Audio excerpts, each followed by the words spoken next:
कार्तिक महीने की शुक्ल पक्ष की द्वितीय तिथि है।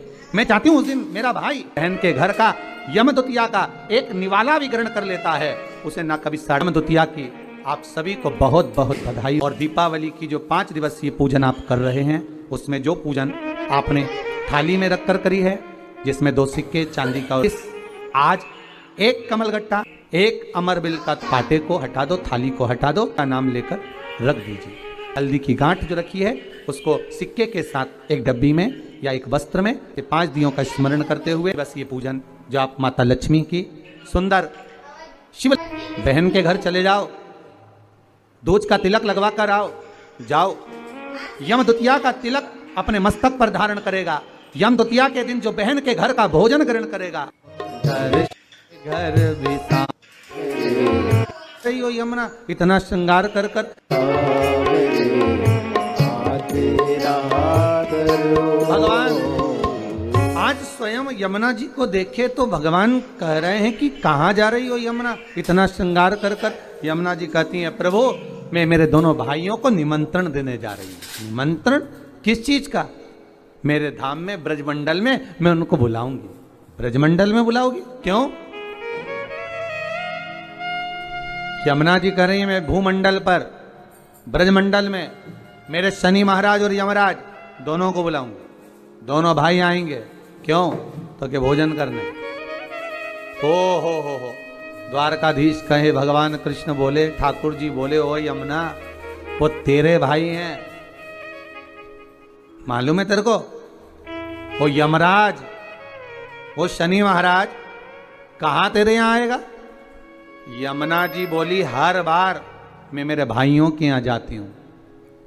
जितने ही बार मौका मिलता है मैं अपने भाइयों के घर में अपने मायके जाती हूं, पर इस बार मैं निमंत्रण देने जा रही हूं कि आपको मेरे यहां आना पड़ेगा, आपको मेरे यहां पहुंचना पड़ेगा।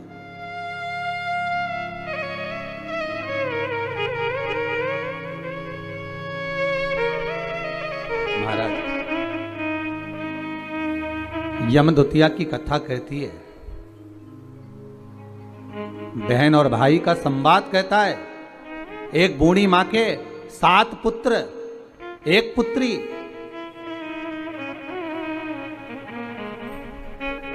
और श्राप लगा था उस बूढ़ी मां के यहां कि तेरे घर में जितने बेटे हैं इनका जब विवाह होगा तो इनको सांप डसेगा, इसको मरना पड़ेगा।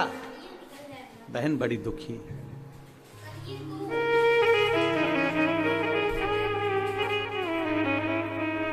आज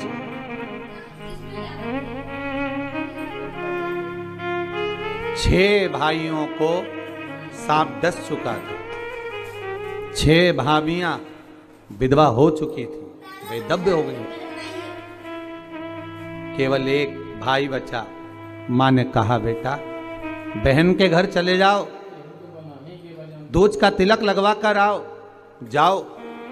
भाई जाए। बहन को सूचना मिली कि मेरा भाई आ रहा है और एक ही भाई बचा है अब तो। शादी होती है सांप डस लेता है, क्या करूं? भाई का आदर करा, सत्कार करा, सम्मान करा। भाई गया, बहन प्रसन्न हुई, पर चिंता एक ही व्याप रही थी कि एक भाई बचा है और उसको भी सांप डसेगा विवाह में। आया समय, शादी पक्की हो गई, विवाह पक्का हो गया, पर मां को भी चिंता और बहन को भी चिंता कि सांप आएगा और उसको डसेगा शादी में। बस विवाह होकर आती है बहू और सांप डस लेता है। बहन के मन में जब भाव प्रकट हो गया तो विवाह का दोष मिटाया कैसे जाए? मन में आ गया एक काम करती हूं, जहां मेरा भाई जाएगा, भाई का जहां पूजन होगा उस जगह पर सबसे पहले पूजन बहन का होगा। बहन भाई का स्वरूप धारण कर कर चली। जहां भाई को खड़ा करते बहन वहां खड़ी हो जाती। बारात चलते चलते पीपल के पेड़ के नीचे रुकी तो भाई से कह दिया धूप में खड़े हो जा, मैं बैठूंगी इस पीपल के पेड़ के नीचे। लोगों ने कहा कहां धूप में दूल्हे राजा को खड़ा कर रही हो? नहीं नहीं नहीं, ये धूप में खड़ा होगा, छांव में मैं बैठूंगी। फेरे में भाई बैठा तो बहन कहती है पहले फेरे में मैं लूंगी, पहले फेरे में बैठूंगी। जितने कार्य होते गए बहन अग्रण्य रहती रही। समय आया जब बहू घर में आ गई, सर्प डसने के लिए घर में प्रवेश कर गया, आज भाई को हटाकर बहन उस स्थान पर बैठ गई जहां पर सर्प डसने आ रहा था। बहन को देखा, सर्प ने भी जान लिया कि आज अगर इस भाई को बचाने वाली है तो ये बहन ही है। भाई को बचाने वाली कोई दूसरी नहीं, यही बहन है। आज मां यमुना भगवान कृष्ण से कह रही है, अगर मैं मेरे भाइयों को निमंत्रण देने जाऊंगी, शनि महाराज और यमराज को निमंत्रण देने जाऊंगी, हर बार मैं जाती थी, अब की बार मैं केवल मिलने नहीं, मैं निमंत्रण देने जा रही हूं कि मेरे भाई आएंगे मेरे यहां। मुझे विश्वास है मेरा भाई पहुंचेगा मेरे यहां, ये मुझे भरोसा है। महाराज अगर विश्वास प्रबल है तो परमात्मा आता जरूर है। विश्वास प्रबल है, परमात्मा क्यों ना आएगा, आया। पहुंच गई यमुना मैया सीधे यम द्वार।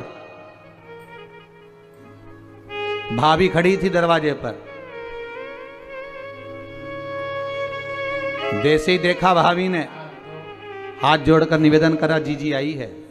क्या बात है यमुना जी, कैसे आना हुआ दीदी? बस भैया को निमंत्रण देने आई हूं मैं। अच्छा, किस बात का? बस कार्तिक महीने की शुक्ल पक्ष की द्वितीया तिथि है, मैं चाहती हूं उस दिन मेरा भाई मेरे दरवाजे पर आए। यहां तो निमंत्रण दिया, पहुंच गई शनि महाराज के यहां, वहां भी भाभी दरवाजे पे खड़ी थी। आवाज लगाई, भैया आए। क्या बात है बहन यमुना, क्या चाहती हो? यमुना जी कहती हैं, भैया आपको निमंत्रण देने आई हूं, आपको आना पड़ेगा मेरे यहाँ। ठीक है। दोनों भाइयों ने, यमराज और शनि महाराज ने विचार कर लिया कि बहन के घर जाना है। सालों से बुलाती बुलाती थक गई थी यमुना मैया, पर नहीं आए। रोज निमंत्रण करती थी, नहीं आए।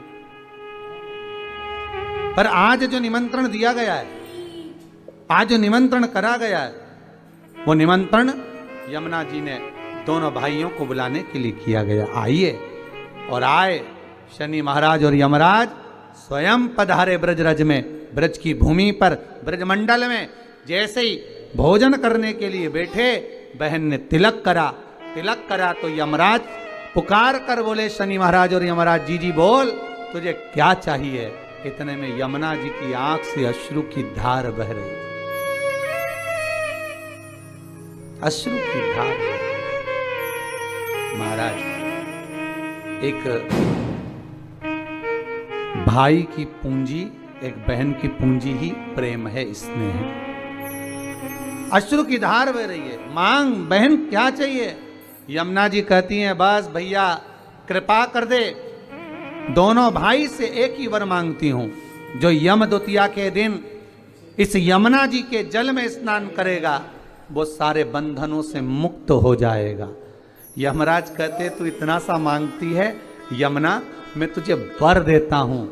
यम द्वितीया के दिन जो भाई अपनी बहन के हाथ से मस्तक पर, भाल पर तिलक करवाएगा, वो यम की कैद कभी नहीं जाएगा, ये वचन देता हूं तुझे। शनि महाराज ने कहा, बहन मैं तुझे वर देता हूं, वचन देता हूं, जो यम द्वितीया का तिलक अपने मस्तक पर धारण करेगा, यम द्वितीया के दिन जो बहन के घर का भोजन ग्रहण करेगा, उसको कभी ना साढ़े साती लगेगा, ना कभी ढैया लगेगा। जो बहन के घर का यम द्वितीया का एक निवाला भी ग्रहण कर लेता है, उसे ना कभी साढ़े साती सताता है, ना कभी ढैया शनि सताता। मैं तुझे वर देता। आज वही यम द्वितीया की आप सभी को बहुत बहुत बधाई हो। माँ यमुना आपके जीवन का कल्याण करे, और दीपावली की जो 5 दिवसीय पूजन आप कर रहे हैं, उसमें जो पूजन आपने थाली में रखकर करी है, जिसमें 2 सिक्के चांदी का और अपना सादा सिक्का रखकर उसको बांधकर जो पूजन करी है, उसी थाली में वापिस आज 1 कमलगट्टा, 1 हल्दी की गठान, 1 अमरबिल का टुकड़ा और घी के 5 दिए लगाइए। माता लक्ष्मी को पूजन कर कर कंकु, हरौली, हल्दी, मौली, चंदन, चावल, मेहंदी, अबीर, गुलाल, लाल पुष्प आदि से पूजन कर कर माता की आरती करिए भोग लगाकर। और अच्छा मुहूर्त देखकर लाभ और शुभ घड़ी को देखकर झोली पे सार कर अपनी माता लक्ष्मी को प्रणाम कर कर माता से निवेदन करो, हे माँ अब आप हमारे घर के अंदर हमारे भवन में सदा विराजमान रहो। और माता को अपनी झोली में वो 2 सिक्के जो रखे हैं इस दूज का नाम है यमद्वितीया। यमद्वितीया का मतलब है सूर्य नारायण भगवान की धर्म पत्नी माता छाया के गर्भ से जो पुत्र उत्पन्न हुए हैं यम, उनके बाद में जो बहन उत्पन्न हुई हैं यमुना जी। महाराज कितना आत्मीय प्रेम हो। अगर यमुना जी का संपूर्ण परिवार देखा जाए, यमराज, शनि महाराज, यमुना जी, ताप्ती, कितना कितना सुंदर परिवार है। एक बार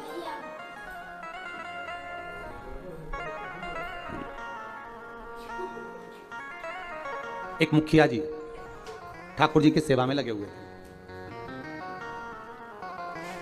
और ठाकुर जी की सेवा में लगे लगे मुखिया जी भगवान से रोज लाड़ लड़ाते, ठाकुर जी का रोज श्रृंगार करते, ठाकुर जी को नए नए वस्त्र आभूषण धराते, सुंदर सामग्री सिद्ध करके भगवान को सामग्री धरा देते, बड़ा सुंदर साज सजाते। एक बार मुखिया जी की ग्रह दशा पर 7.5 आ गया और मुखिया जी की ग्रह दशा पर जब 7.5 आया, शनि जब लगा, अब मुखिया जी कष्ट में हो गए, परेशान हो गए, बड़े दुखी हो गए, आए दिन बड़े कष्ट में रहते। एक दिन मुखिया जी की आंखों में जब जल भर गया, नैनों में जल भर गया, तब श्री ठाकुर जी महाराज स्वयं प्रकट होकर पूछे, क्यों मुखिया जी आज आपके नैनों में जल भरा हुआ है, बात क्या है? शास्त्र कहता है, शिव महापुराण की कथा कहती है, जब आप शंकर भगवान पर जल चढ़ाएं या ठाकुर जी से लाड़ लड़ाएं, ठाकुर जी की सेवा करें, ठाकुर जी की अर्चना करें, पाठ करें, पूजन करें, ठाकुर जी का स्नेह लड़ाएं, उस समय पर श्रृंगार करते समय, पूजन करते समय, सेवा करते समय, भगवान की आराधना करते समय आपकी आंखों में जल नहीं होना चाहिए। भगवान की अर्चना करते समय जल क्यों आए, किस लिए? उस जल की महत्वता क्या? और महाराज मुखिया जी बोले, ठाकुर जी समझ में नहीं आ रहा, आज तो शरीर में कष्ट बहुत है और मन में मानसिक टेंशन बहुत है। बाबा बोले, क्यों चिंता करते हो? झारी जी में से यमुना जी को प्रकट करा मेरे ठाकुर जी ने, और यमुना जी को प्रकट कर मेरे ठाकुर जी बोले, यमुना आज आप मुखिया जी जब झारी जी भर रहे थे, आपका श्रृंगार कर रहे थे, ऊपर से वस्त्र ओढ़ा रहे थे, तब आपको मन में है कि आज मुखिया जी के नैनों में जल भरा हुआ है? यमुना जी बोली, ठाकुर मेरे को मालूम है कि आज मुखिया जी के नैनों में जल है, और क्यों है वो भी मैं जानती हूं। जानती हो? हाँ, क्यों जले? तो कहा, जल होने का केवल एक कारण है कि मेरे भाई शनि की दृष्टि मुखिया जी पे पड़ गई। ओहो, 7.5 वर्ष तक रहेगी।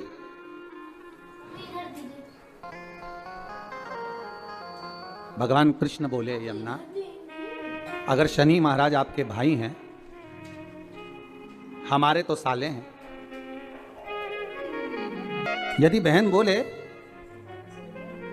तो क्या भाई मानेगा नहीं? बोलो प्रभु क्या चाहते हो?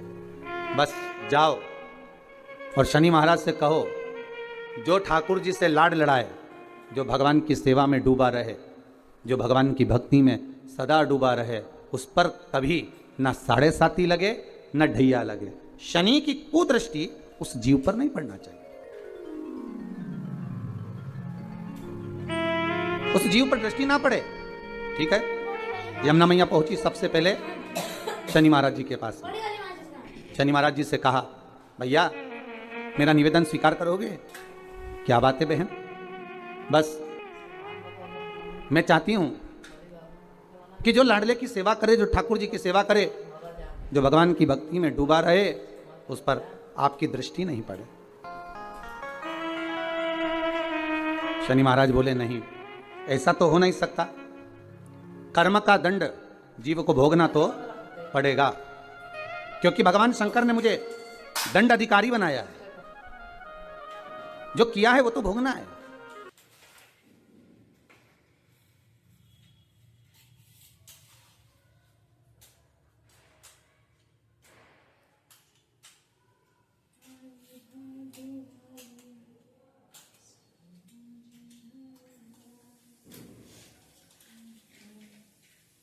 बड़की मच्छी से ज्यादा में छोटकी से जमा नहीं पा रही।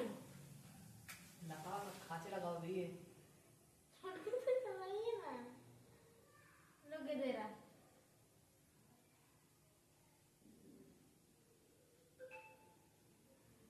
यूज कर दे। वो फेंकिए इधर। दिया लेक्चर रखी है। पूरा बंद कर दूं?